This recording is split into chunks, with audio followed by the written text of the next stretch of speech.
इस हफ्ते दुनिया भर में बढ़ते जियोपॉलिटिकल टेंशन्स और युद्ध की खबरों ने ग्लोबल मार्केट्स को हिलाकर रख दिया। एफआईआईस की भारी बिकवाली और क्रूड के बढ़ते दामों ने इन्वेस्टर्स के डर को और बढ़ा दिया। सिर्फ एक हफ्ते में निफ्टी ने 5% से ज़्यादा की गिरावट दिखाई, तो बैंक निफ्टी में भी भारी प्रॉफिट बुकिंग आते हुए दिखाई दी। निफ्टी स्मॉल कैप और मिड कैप का तो हाल ही खराब है। यहाँ तो पैनिक सेलिंग का माहौल देखने को मिला है। कितने ही स्टॉक हैं जिन्होंने 10% से 25% का फॉल दिखाया। लेकिन अब एक बड़ा सवाल, क्या ये गिरावट वॉर ड्रिवन टेम्पररी करेक्शन है या मार्केट में एक स्ट्रॉन्ग ट्रेंड रिवर्सल शुरू हो गया है? और सबसे इम्पॉर्टेंट, चार्ट्स क्या इशारा कर रहे हैं आने वाले इस वीक के लिए? इन सभी सवालों के जवाब ढूंढने की कोशिश करेंगे हम अपने इस weekly segment chart of the week में।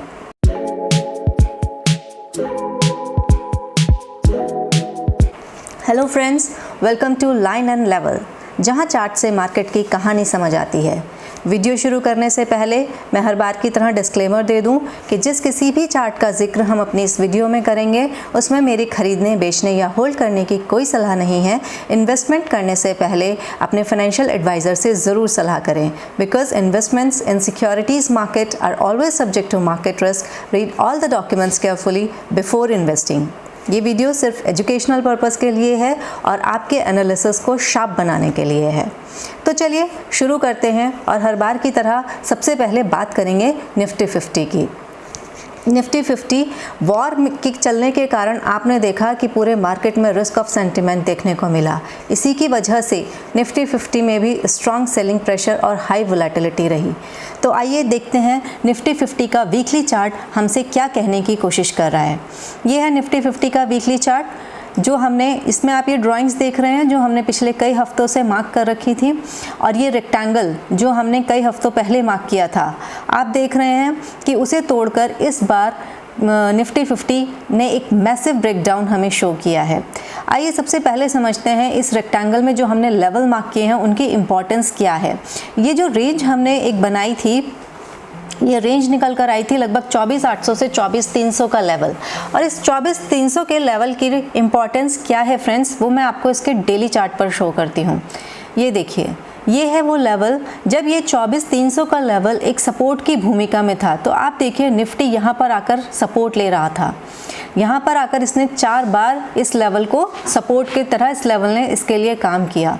और जब ये लेवल टूटा, और तो अब ये हम जानते हैं कि जब एक सपोर्ट का लेवल टूटता है तो फिर वो एक इम्पॉर्टेंट रेजिस्टेंस की भूमिका में आ जाता है।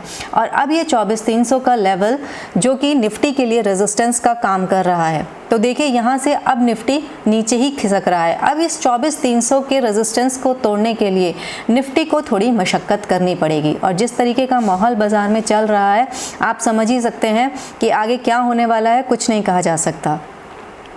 लेकिन क्या हम इसकी वजह से अपना एनालिसिस छोड़ दें? क्या हम काम करना बंद कर देंगे? बिल्कुल नहीं। तो आगे अब समझते हैं कि हमारे निफ्टी के लिए जो अहम सपोर्ट लेवल हो सकते हैं, अब वो क्या निकल कर आते हैं। आपको बताऊं, जब मैंने ये लेवल मार्क किए थे तो मेरी वीडियो पर कमेंट भी आया था कि निफ्टी 24,000 पहुँचेगा तो बहुत बड़ी बात होगी। और आज आप देख रहे हैं निफ्टी का लेवल 23,150। तो फ्रेंड्स, गिरते हुए मार्केट में सपोर्ट और बढ़ते हुए मार्केट में रेजिस्टेंस वीक हो जाते हैं। हमें ये नहीं कहना चाहिए कि कौन सा लेवल कब टूट जाएगा, हम नहीं कह सकते हैं। और आप देख ही रहे हैं कि मार्केट में इन दिनों क्या माहौल चल रहा है। तो चलिए निकालने की कोशिश करते हैं अब अगला सपोर्ट लेवल। फिंगर क्रॉस्ड कि हमारा ये लेवल होल्ड हो जाए और मार्केट यहाँ से बाउंस बैक कर ले। तो हमारा जो अब अगला इम्पॉर्टेंट सपोर्ट निफ्टी के लिए निकल कर आता है, हो सकता है कि अब मार्केट इस गैप को, ये वीकली गैप आप इस चार्ट पर देख रहे हैं, इसको फिल करने के लिए नीचे आए।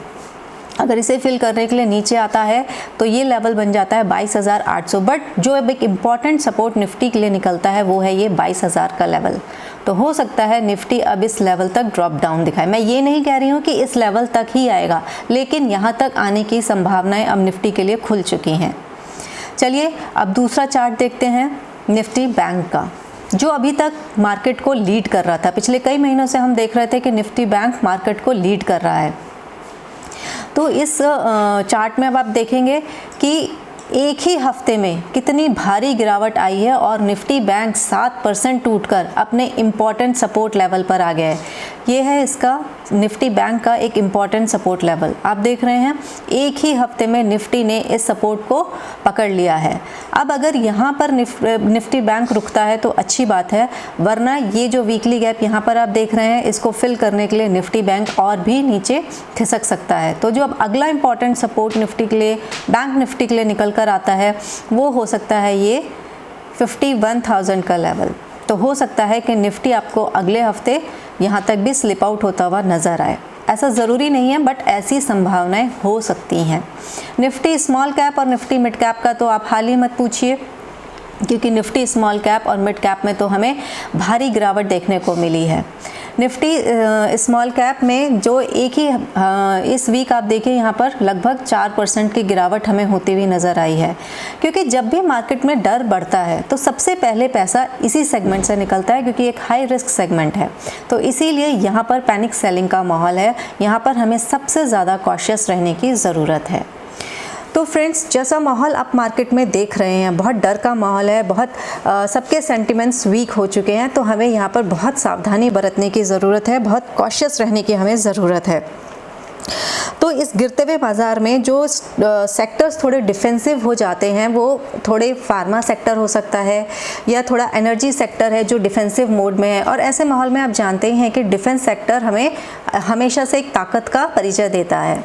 तो जो सेक्टर्स इम्पॉर्टेंट हैं, हाँ इस बार अगर आप देखेंगे तो हमें एक हल्का मोमेंटम शुगर स्टॉक्स में भी बनते हुए दिखा है। उसकी एक बहुत बड़ी वजह है कि जब भी क्रूड के दाम बढ़ते हैं तो इथेनॉल को हम एक अल्टरनेटिव फ्यूल के तौर पर देखते हैं।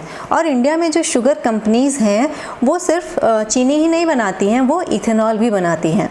तो आप इन स्टॉक्स पर भी एक नज़र रख सकते हैं, जैसे EID पैरी, धामपुर चीनी।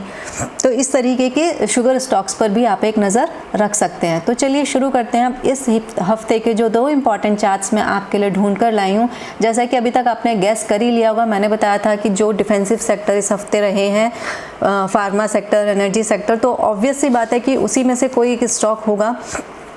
तो पहला स्टॉक जो आपके लिए लेकर आई हूँ वो है इप्का लैब का स्टॉक। देखिए फ्रेंड्स, इप्का लैब का चार्ट, ये वो चार्ट है। इस चार्ट में आप इस वीक की कैंडल देखिए, जहां मार्केट में हाहाकार मचा हुआ था, ये स्टॉक इस रेंज से बाहर आने की कोशिश करता हुआ दिखाई दे रहा है। एक स्ट्रॉन्ग बुलिश कैंडल हमें इस चार्ट में बनती हुई दिखाई देती है। तो ऐसे मार्केट में हमें उन्हीं स्टॉक्स को ढूंढना चाहिए जो हमें थोड़े से स्ट्रॉन्ग दिख रहे हो, क्योंकि जब भी मार्केट में बाउंस बैक आएगा तो यही वो शेयर्स होंगे जो तेज़ी से भागेंगे। तो देखिए इस रेंज को आप पकड़ने की कोशिश कीजिए। यहाँ पर फिर मैं वही चीज़ दोहराऊंगी जो अभी मैंने निफ्टी के लिए दोहराई थी। ये जो लेवल आप देख रहे हैं 1500 का लेवल, ये यहाँ पर पहले एक सपोर्ट की भूमिका में था। यहाँ पर ये चार्ट सपोर्ट ले रहा था, लेकिन जब ये लेवल टूटा तो अब ये एक इम्पॉर्टेंट रेजिस्टेंस इस स्टॉक के लिए बन गया। देखिए यहाँ पर कितनी बार कोशिश हुई है। ये यहाँ पर फरवरी 25 में कोशिश हुई, फिर ये यहाँ पर कोशिश हुई जुलाई 25 में, फिर यहाँ पर इसने क्रॉस भी किया जनवरी 26 में, लेकिन ये ब्रेकआउट टिक नहीं पाया और फेल हो गया और स्टॉक फिर हमें नीचे आता हुआ दिखा। अब यहाँ पर फिर एक कोशिश हुई है, तो हम इसे अपनी वॉच लिस्ट में रख सकते हैं। मैं ये नहीं कह रही हूँ कि आज ही जाकर आप कल मार्केट खुलते ही आप इसमें एंट्री बना लें, नहीं। पहले मार्केट के सेंटीमेंट को समझेंगे, रिस्क और माहौल देखेंगे कि मार्केट में क्या चल रहा है। अगर सब कुछ फेवरेबल होता है तो आप इसे अपनी वॉच लिस्ट का हिस्सा बनाकर अपनी रिसर्च करके अपने रिस्क पर आप इस स्टॉक में एंट्री के बारे में सोच सकते हैं। लेकिन जो हमारा एनालिसिस है वो हमें क्या सिखाता है कि ऐसे चार्ट्स में हम क्या सीख रहे हैं। तो सीखने वाली बात यही है कि ऐसे गिरते हुए मार्केट में ये स्टॉक एक रेंज से बाहर आ रहा है, अच्छी स्ट्रॉन्ग बुलिश कैंडल बना रहा है और वॉल्यूम्स भी यहाँ ठीक ठाक हैं। तो जब इसका अगला टारगेट हम निकाल सकते हैं, ऑब्वियसली वो ये प्रीवियस स्विंग हाई हो सकता है, तो जो निकल कर आता है लगभग 1730-1740 का लेवल। अब जो इसमें सपोर्ट की भूमिका निभाएगा वो लेवल है ये 1400 का लेवल, क्योंकि आप देख रहे हैं यहाँ पर 2 बार आकर इस स्टॉक ने सपोर्ट लिया है। तो 1400 का लेवल एक अहम सपोर्ट की भूमिका इस चार्ट के लिए निभा सकता है।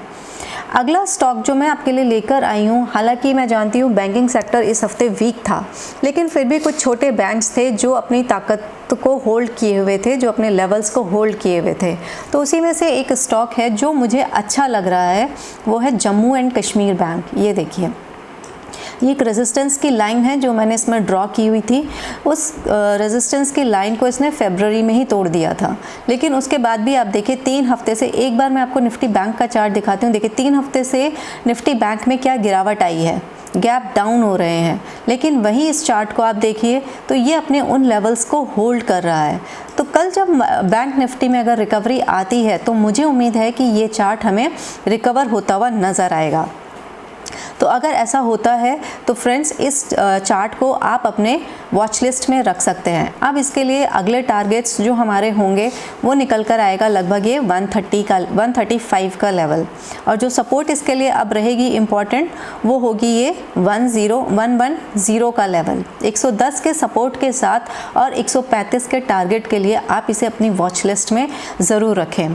तो फ्रेंड्स, ये थे हमारे इस हफ्ते के 2 बेहद इम्पॉर्टेंट चार्ट, जिन्हें आप एनालाइज करें, रिसर्च करें इनके बारे में, और ऐसे ही कुछ इम्पॉर्टेंट चार्ट्स जो आपको लगते हैं चार्ट ऑफ द वीक का हिस्सा बन सकते हैं, मुझे कमेंट करके ज़रूर बताएं। तो अब आने वाले अगले हफ्ते के लिए एक ज़रूरी इम्पॉर्टेंट मैसेज, हमें देखना है क्या market in important support levels को होल्ड करता है, यहाँ से बाउंस बैक करता है या फिर ब्रेक डाउन होता है। तो हमें सतर्क रहना है, सावधान रहना है, और जैसा कि मैंने पिछले हफ्ते भी कहा था, इस हफ्ते भी दोहराऊंगी कि अपने पोर्टफोलियो को, चार्ट्स को सभी को बैठकर एनालाइज कीजिए। जिस किसी भी चार्ट पे ब्रेक डाउन आ रहा है, बिना किसी हिचक के निसंकोच उन स्टॉक से बाहर आ जाइए, क्योंकि जब मार्केट ठीक होगा तो फिर दोबारा एंट्री बना लेंगे। जब हमारे पास कैपिटल होगी तो हम फिर से मार्केट में खड़े हो जाएंगे, लेकिन अगर हमारा एक बार कैपिटल को चोट पहुँच गई तो हमारा मार्केट में सरवाइव करना मुश्किल हो जाएगा। तो इस वक्त हमारा फोकस पैसा कमाने से ज़्यादा पैसा बचाने पर होना चाहिए। आई होप आपको ये वीडियो अच्छी लगी होगी, आपको ये एनालिसिस अच्छा लगा होगा। अगर ऐसा है तो please like and share my channel and subscribe this channel, because आपकी हेल्प मेरे लिए एक बहुत बड़ी हेल्प हो सकती है। तो चलिए मिलते हैं अगली इंटरेस्टिंग वीडियो में। तब तक के लिए do take good care of yourself, keep studying, keep investing.